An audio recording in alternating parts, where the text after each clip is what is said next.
record as well, just to be sure. Are you recovered? No, not really. Kind of, a little bit. Yeah, It's always so go, go, go. yeah. Um, and I moderated a panel and I spoke on a different panel, and I am now the chair of the Government Law Library section of Oh, the really? American God, Association of Law congratulations. Libraries. So I Yeah, just had all these kind of obligations that made it seem more tiring, I think, than I realized it would, and a normal attendee type Right. experience, I imagine. Yeah. Yeah.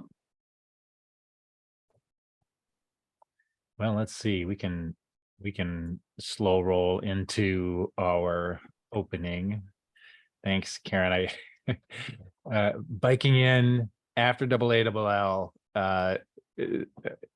You're awesome. Thank you for for joining me. This is the Gray Paper Pod. I'm Mike Carlson with Gray Paper Legal. I'm Karen Westwood, director of the Hennepin County Law Library. Karen's going to regale us with, and I did invite some of our colleagues who I believe were there as well. I don't know if Mike and Andrew also attended. I believe they were there, and you probably ran into them, but we may see some folks drop in a minute here as well. Everyone's welcome. But we're going to recap AALL this afternoon. It's interesting, Karen. Usually what I'll do is I'll just jump on TweetDeck, which and just run the hashtag for AALL and watch what's been announced and what's going on. I had nothing like that this year, so I really felt out of the loop being in Minneapolis, not attending the event. Yeah. And some folks were jumping in on the new platform Threads, but I didn't really have a way to sort of participate from afar this year, so I really missed it. So tell me about that. I'm old, as we've established. I don't do that. So did they not have a Twitter feed this year that people were employing, or was it just not interesting? It was just not. Yeah, I didn't feel like I was getting enough information there that I usually do. And TweetDeck, I believe, is a different thing now.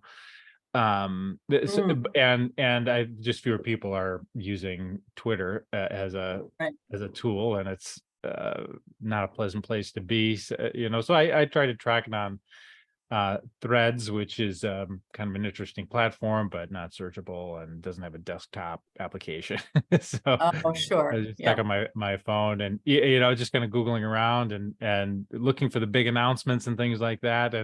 And so I'm super excited to hear what you have to say about your experience there, because as I say, I feel like I was far away from it this time.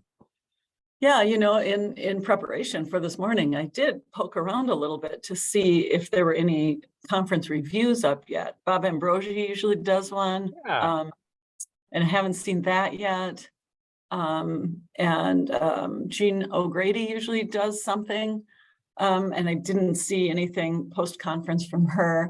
Sabrina Pacifici, another law librarian blogger, also didn't see, but it just might be that the conference didn't end until Tuesday afternoon, and people need a day or two to sort through their stuff and their notes, and we'll see if anything comes up next week. But Mike, you were featured at AALL. Yeah, I heard that. Yeah, on the poster in the exhibit hall, I had a couple of people say, "Hey, I'm going to sign up and take a look." So that's great. I think Sarah Glassmeyer did if I'm pronouncing her name, it's funny, I say it out loud for the first time just because I've been reading her forever. I've never met her personally, but she did a quick rundown as well. Oh, did she? Good. Yeah. I didn't think to look for hers, but yeah. It was interesting. She said too that she wasn't going to live tweet the event, and she wanted to be present for the conference, and instead was going to do an old-fashioned blog post about the event, and did a little rundown of that. It was interesting. It was general, but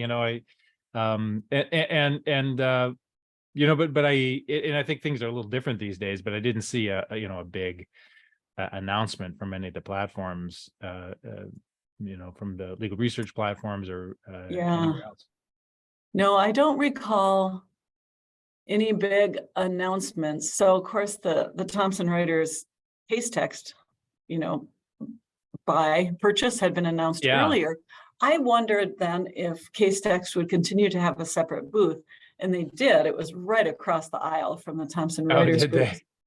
But they didn't talk about it. It was interesting. Like if you Yeah. wanted to look at the generative AI, you went to, the case text booth and they Yeah. demonstrated. And I think it happened so close to the conference, it was a little late to retool anything. But they couldn't So have been I across would say they couldn't have been next to each other by accident, I can't imagine. no. And I mean, I don't know how early they set that up, but I'm sure they pulled whatever strings they had to get them right next yeah. to each other. Yeah.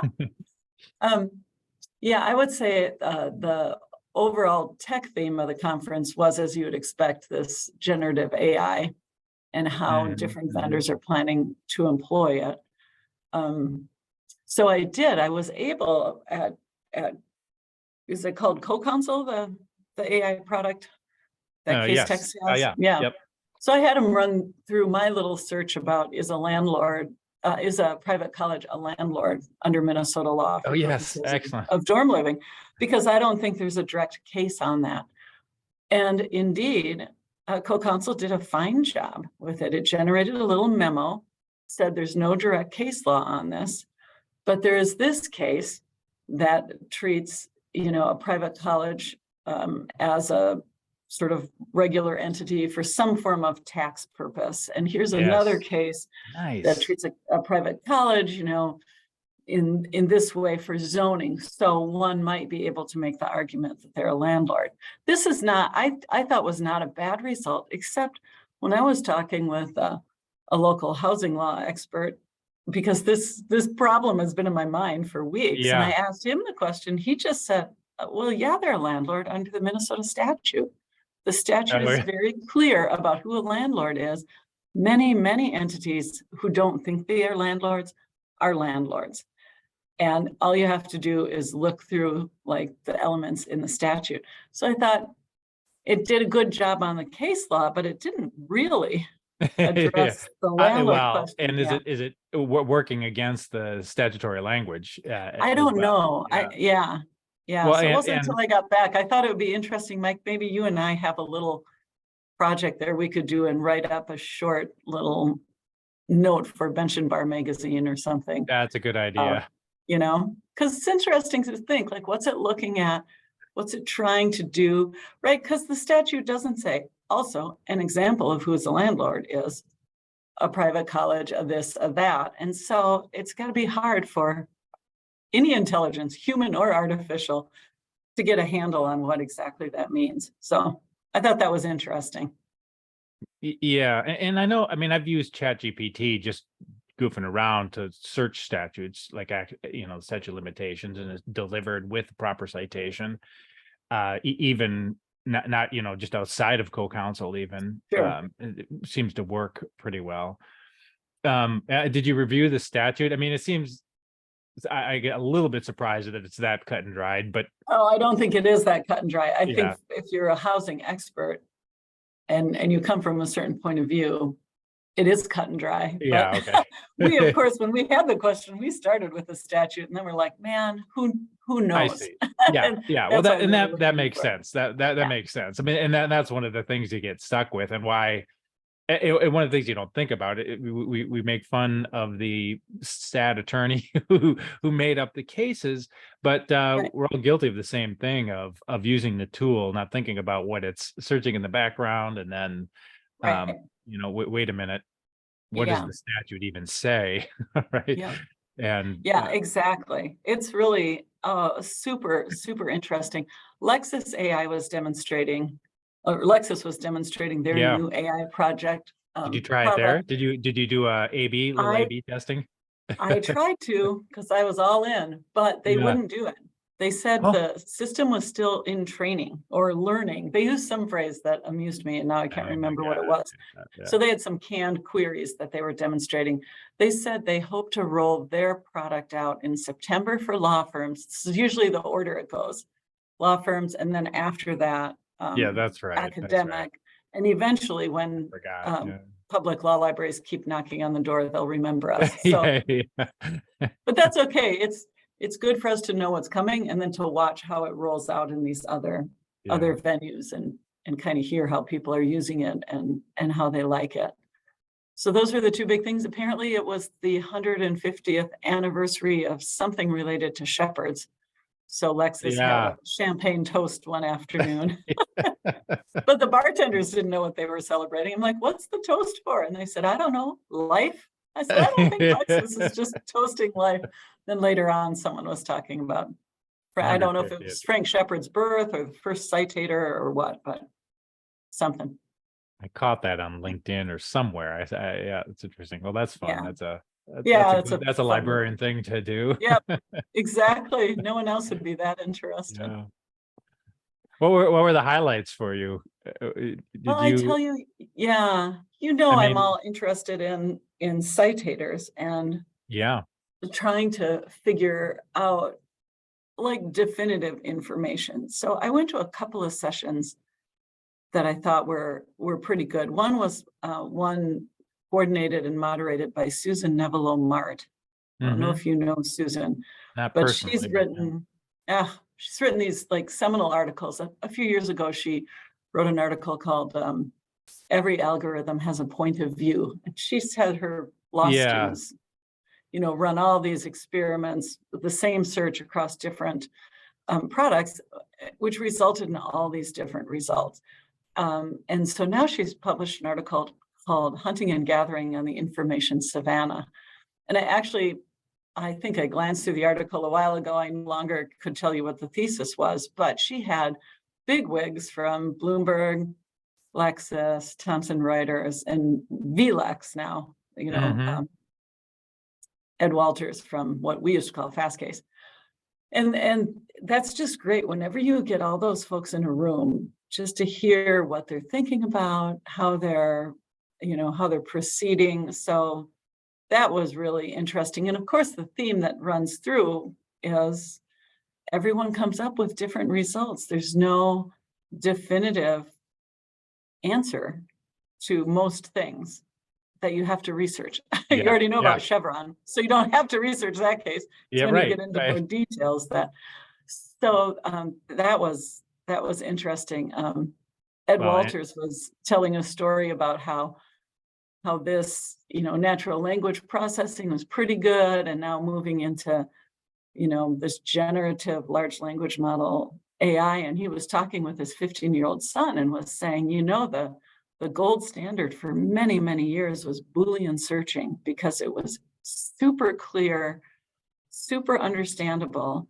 And you could do this. You could have a topic within 15 words of this other topic, and that would bring these results up. And he said, my 15-year-old said, that's the gold standard?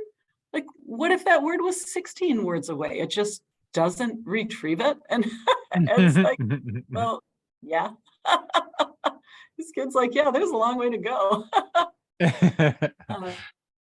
And then there's another session on citators and how subjective citators are. And it was really delivered from academic law librarian perspective. Like, how do they teach students that, first to actually read the cases that they have used a citator to locate, but also how to really demonstrate to them that citators also kind of have a point of view, and you are not gonna get the same results, across services. And of course, I wrote that article, or co-wrote an article a few years ago on this topic. And I think it just sort of bears out our conclusion, which is your citator cannot be your only source. You have to be looking at opposing counsel, the cases they're citing, and secondary sources and so forth. But so that was interesting. Yeah, that sounds interesting. The citator is a non-objective tool is interesting. I mean, I often think of that strictly as in technical terms, right? It either cites or it doesn't cite. If it doesn't cite, that doesn't mean that there's no other relevant material out there, but it either cites or it doesn't cite. Right. and the flags are just flags. I mean, Right. it's funny though. I mean, even the experienced attorneys that I work with will often look at a red flag or mark and say, wait a minute. And I'll Yeah. have to say, well, not for that purpose. Oh, just very recently I had to say Yeah.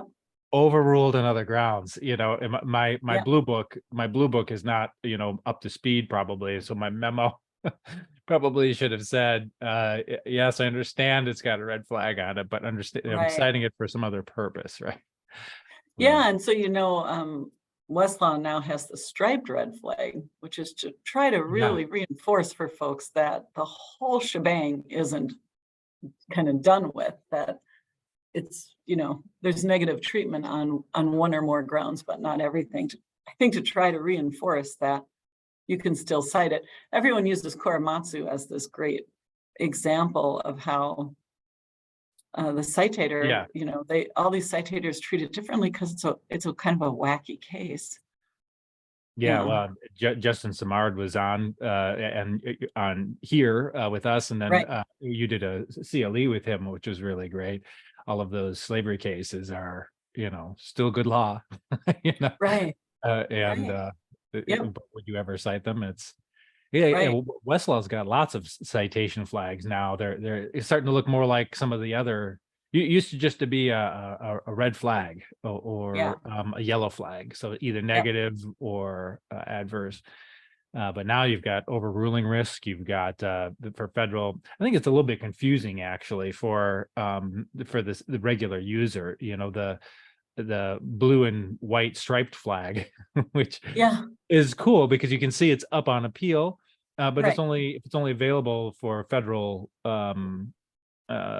decisions. That's not something you just have to keep in mind as you're doing it. Yes. Yeah.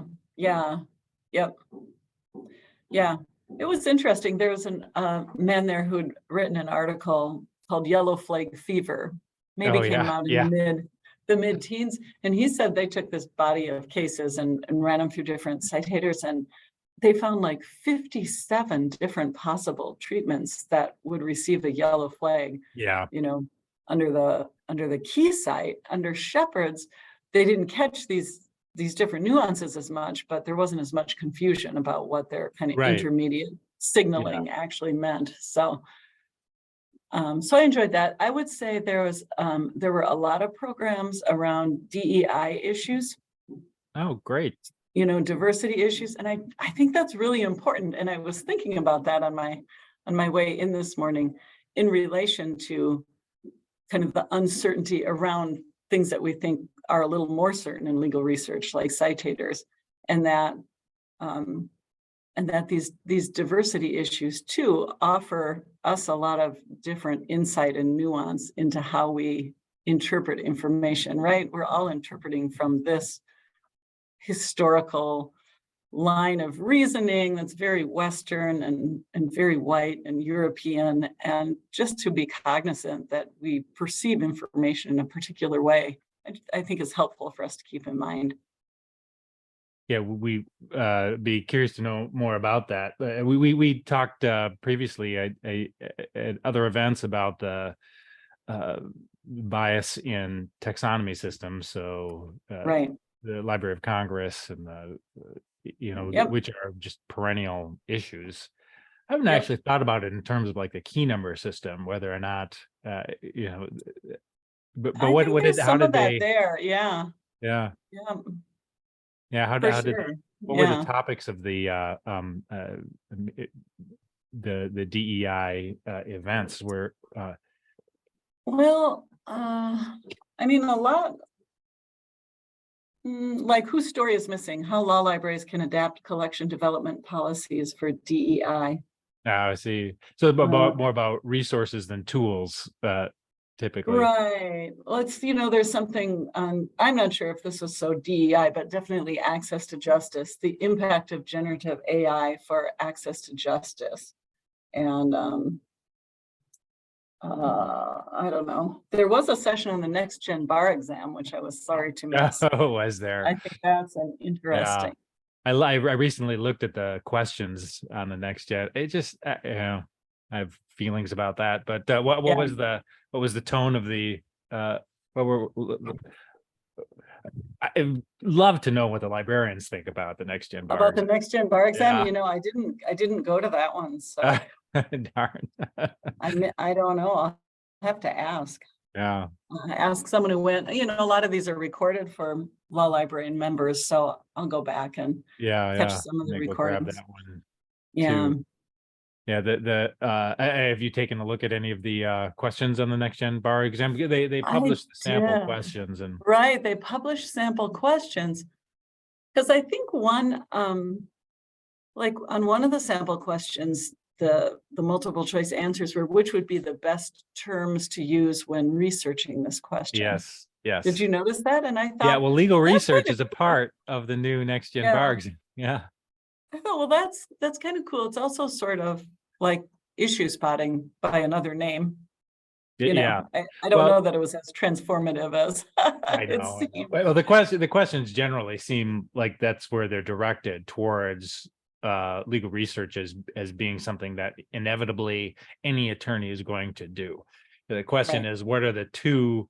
It was all issue spotting. It's you didn't have to Yeah. recite the rule. It's what are the two answers or what are the two issues you're likely to have to research as a result of this Yeah. scenario, and you pick the two and you get partial credit, which I think is kind of cool. But I'm not sure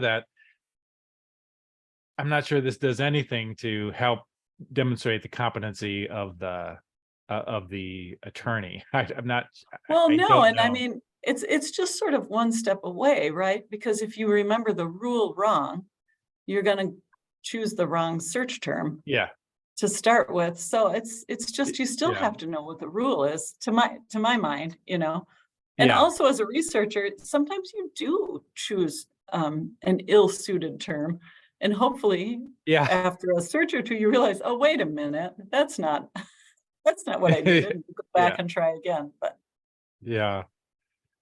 yeah. Yeah, I don't know. I'd be interested to hear. I don't have all of the themes or understanding of kind of what's trying to be accomplished. I'm skeptical of the bar exam or any bar exam being able to demonstrate the competency, especially when you consider everything that an Well, attorney needs to do now in order to yeah. deliver legal services. I don't know that kind of bar exam is, the fact that it's easier doesn't bother me at all for that Yeah. reason.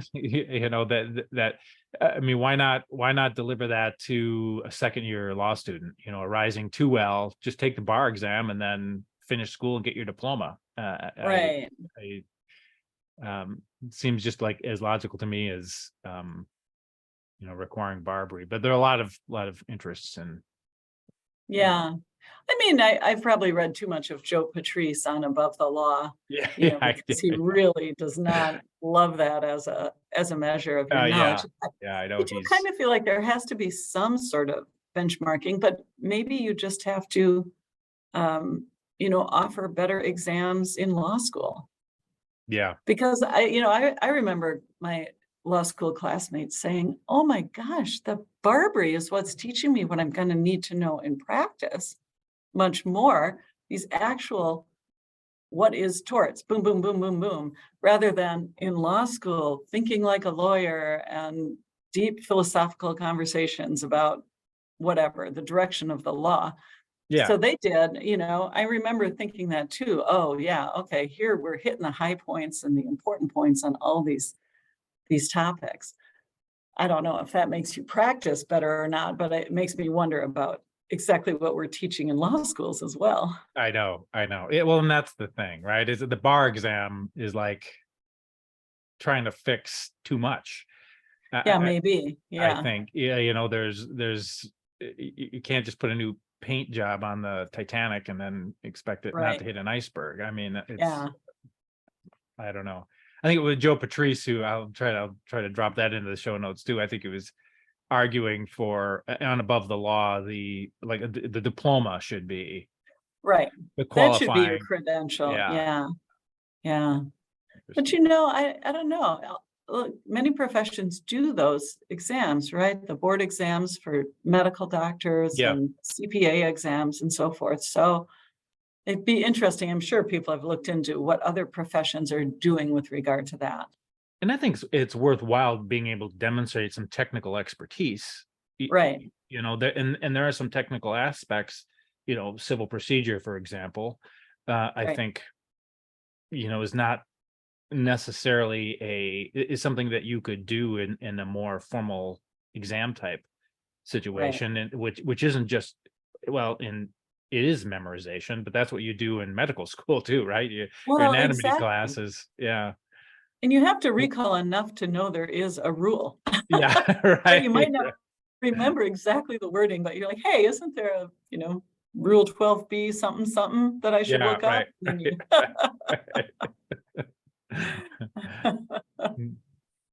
yeah. Did you how was the vibe generally? Did you have a good time? Was Yeah, it I was gonna respond to that. It was fun. And when we were in Denver last year, it was the first time the conference had been held in person, in 3 years because of the pandemic. yeah, 2021, well, 2 years, I guess, the third year.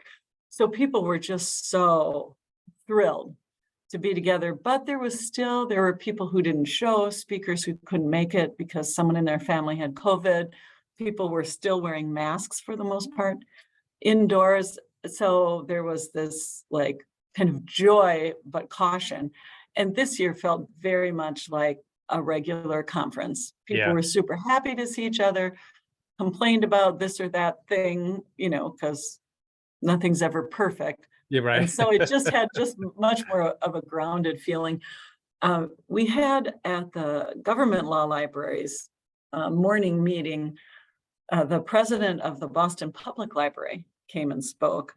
And so that was fun to hear about, a large public library director's, feelings about how things are going, what they're doing around book bans. And they haven't had any book banning requests at Boston Public, but they've had protesters around some of their programming. And so that was really interesting. Interesting. Um, and then the Boston Social Law Library, the second oldest law library in the United States after Jenkins in Philadelphia, they hosted a little reception for government law libraries in the John Adams Courthouse building. So this beautiful old building with this huge marble staircase, and then this like venerable old law library space, with the wooden bookshelves and the old reporters. And No, it was lovely. I mentioned those two of those in conjunction because at the breakfast I was chatting with this president of BPL and was telling him we were going to be going over to the Boston Social Law Library later in the conference, and he said, I haven't heard of that. What is that?" And I was like, dude, it's a big deal in law library world. yeah, yeah. I'm not familiar. What is the social law? What is social law I library? know they were the current head was talking about how people always ask that. I think because a lot of these places started out as a way to sort of network. So it's kind of like an older term for association, that it was like a Yeah. society It's sort of. a cafe. It's the third space. It's yeah. Yes, I mean, it's yeah, yeah, Boston, so we're yeah, talking, the Enlightenment era ideals. right. Yeah. So the current director was saying they had a very long-term director, Edgar Belafontaine, and he said, so social has that really its literal meaning of being like a society of Yeah. people of same profession gathering together. Said, but Edgar did like to emphasize the social part of social law libraries. So he left a bequest to the library, and he said, that's what we're using to fund this party. So, and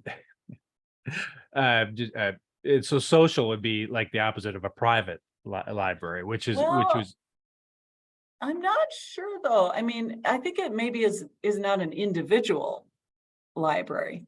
The social was like this cooperative library because social law library, like Hennepin County Law Library, is a subscription library mm-hmm, in there. mm-hmm. And so people become members to have full membership privileges. So Yeah, that's why yeah. it seems a little like a society to me. Gotcha, I gotcha. have to go back and reread that.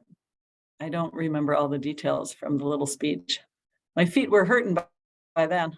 Yeah, yeah. And, and there was a vendor reception at the Boston Public Library, which always is great, but as librarians, we're always disappointed because they never allow you into the collection.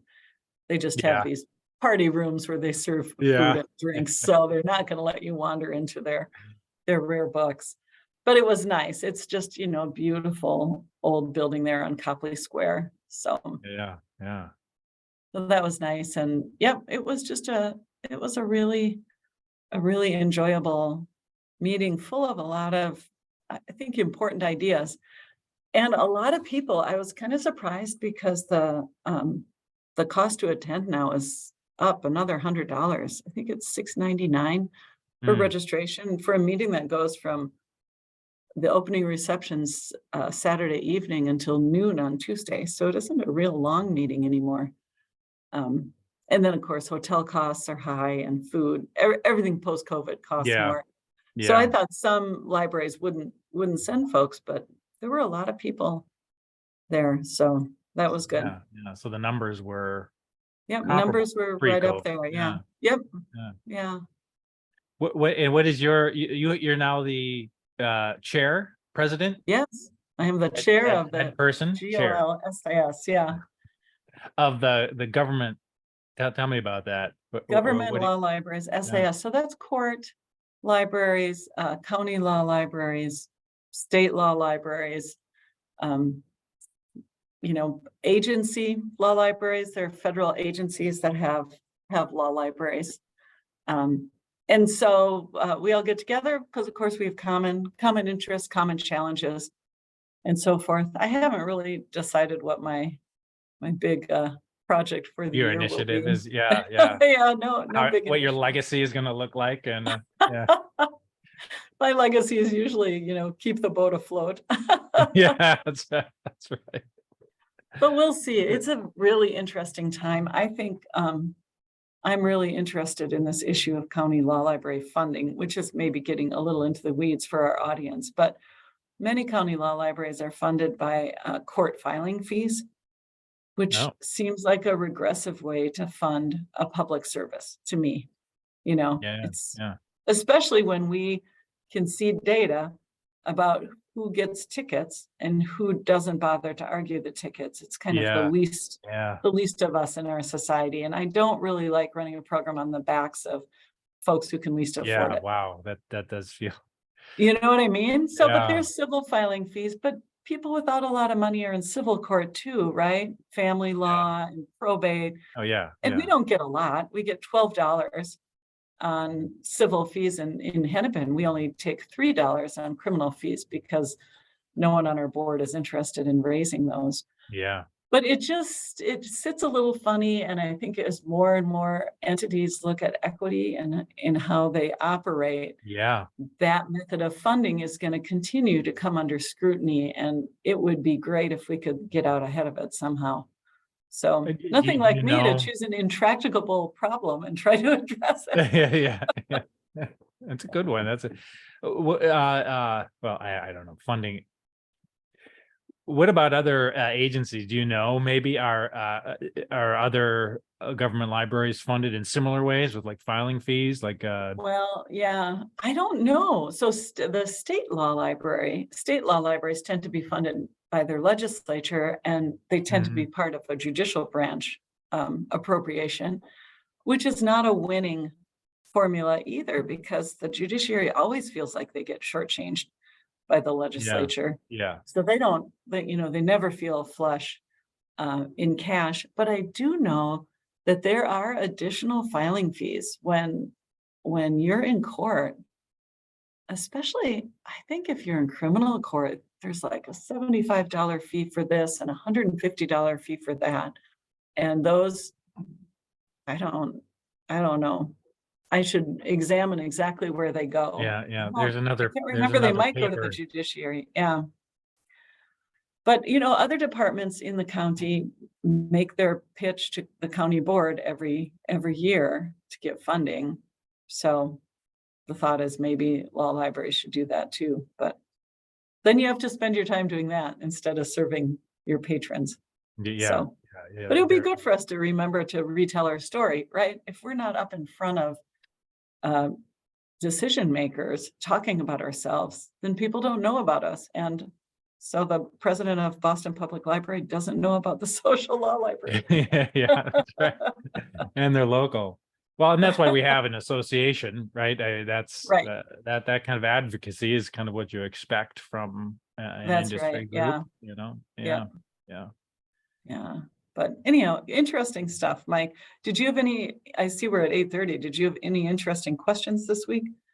I did, the most interesting, I've been doing a lot of document automation this week. There were a couple of interesting ones. I was working on a surrogacy agreement, which is interesting. And uh, Yeah. gestational agreements are not permitted in every state, apparently. I was working through this document. It said one of the clauses was you shall not travel to Tennessee all of these states. What is that about? So I had to jump in and Yeah. because some states it's illegal, and I don't, what is that? I did not do the legal research, but I thought this is probably as an add-on, just benefit to the service, just a quick little 50 state survey on surrogacy laws in the United States, which would outline the risks associated with Mhm. traveling to that state. Because that was my question. Well, what happens? We're restricting Yeah. travel, which is a national issue right now. Right. That was super interesting. The other Yeah. interesting piece of news, which I've been trying to catch up to, and maybe we'll save this for another program, but the plain language ISO standard. Have you seen this? Oh, I have not. I've been not following it very closely, and I just wanted to get up to speed, and just the International Standards Organization has you can now buy for about $106 the plain language ISO standard. Oh, wow. That's So great. yeah, so I'd be interested. I'm not gonna pay for it, but we'll figure something out where Yeah. we could see. I just curious to know a little bit about that. Just my colleagues who are doing plain English for lawyers type things were talking about it, and so I've been trying Yeah. to catch up to speed with that and Yep. find out what that's about. Yeah. Well, that's great. So this week, um, Mike, I don't have anything I'm looking for in particular for next week, but today we have a CLE, a virtual CLE at 12:15 Central Time, and it is called Righting the Wrongs Through Posthumous Pardons, Max Mason, the Duluth Lynchings and Lessons for the Future, presented by Corey Gordon of counsel at Norton Rose Fulbright. And he, along with Jerry Blackwell, um, got this posthumous pardon back, I think in summer of 2020. At the first one that Minnesota had granted. And so I think it sounds really interesting. Yeah, that is interesting. Posthumous means the time for justice has passed, typically. Right, So I'd be right, very interested. Yeah, that sounds like fun. That's at right. what Yep. time? That's at 12:15 Central. 12:15 Yep, via. and the link is on our law library website, Okay, very cool. hclawlib.org. Excellent. But you all know how to Google Hennepin County Law Library, Yeah, so yeah, I know how to find you. that's right. What are you Yeah, well, looking forward to this week, Mike? I've got a CLE myself to get ready for August 3rd, so I've got a little bit of time on that yet, but I used to have this slide in my legal research CLEs on the 3 eras of legal research, which walk through, the era of print, or Mhm. predating printing, actually, the era of search, our Google world, and the era of find or get, which is uh, inspired, well, the result of social media, essentially, and talking about ChatGPT. And while I was never really clear about whether or not this breakdown of legal research and the way we think about how we access legal materials was very defensible, but it's the way that I think about things. And so Sure. I'm going to toss it out there for feedback and comment, and we'll see how that goes on August 3rd. So yeah, I'm excited to put that together and Yeah. present it next week that's at the Bar Association. Oh, at the Bar Association. Yeah, Great. Yep. I'll be right here in my office. So it's virtual Zoom, but I'll be for the MSBA. So looking forward to Yeah. that. Well, that's super. Karen, thank you so much. Thank you, Mike. You coming in on your bike right after AALL. At least it's not too hot. The weather cooled off a bit. So Next it's week, good. be careful, please. It's I gonna know. be super hot. I might be back on the train next week. We'll All see. right. All right. Take All care. right. Karen. Take care. Have a good Thanks a week, lot. everyone. Yep. Bye-bye. Bye-bye.